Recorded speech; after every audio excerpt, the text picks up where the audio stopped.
Hello বন্ধুরা, আজকে তোমাদের জন্য আমি একটি পাবদা মাছের রেসিপি নিয়ে এসেছি। যার জন্য পাবদা মাছটিকে আগে আমি নুন হলুদ দিয়ে মাখিয়ে রেখেছি। এবার কড়াই ভালো করে গরম করে তাতে তেল দিয়ে দিয়েছি। এবার একে একে সবগুলো মাছ ভালো করে ভেজে তুলে নেব। এবার ওই তেলে তেজপাতা, মেথি এবং গোটা জিরে ফোড়ন দেব।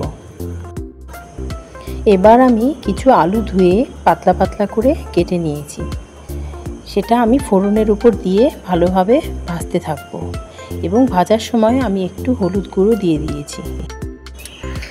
আমাদের বাড়িতে পাবদা মাছ রান্নার সময় পেঁয়াজ রসুনের ব্যবহারটা খুব কম হয়ে থাকে, কারণ আমাদের বাড়িতে সবাই পাবদা মাছের জিরে আদা বাটা দিয়ে ঝোলটা খুব পছন্দ করে, আর এই গরমের দিনে এটা খুব উপকারী।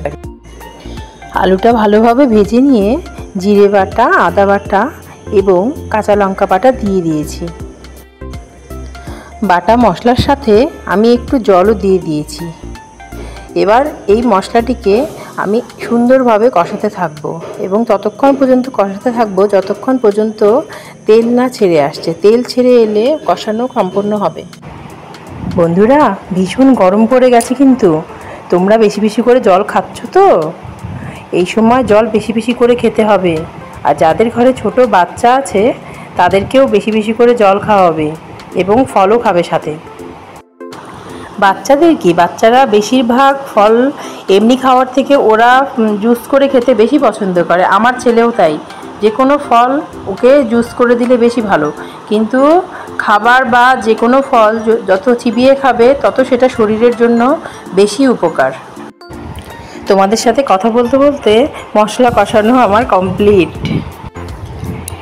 এবার ঝোলের জন্য পরিমাণ মতো জল দিয়ে দেব। এবার ঝোলটা খুব সুন্দরভাবে ফুটিয়ে নিতে হবে। ঝোলটা সুন্দরভাবে ফুটে গেছে। এবার একে একে আমি সব মাছগুলো দিয়ে দেব। আর আমি এখানে গরম জল, ঝোলের জল হিসেবে গরম জল ব্যবহার করেছি। গরম জল ব্যবহার করলে রান্নার স্বাদ দ্বিগুণ হয় এবং রান্না খুব তাড়াতাড়ি হয়। এবার আমি ভাজা জিরের গুঁড়ো দিয়ে দেব।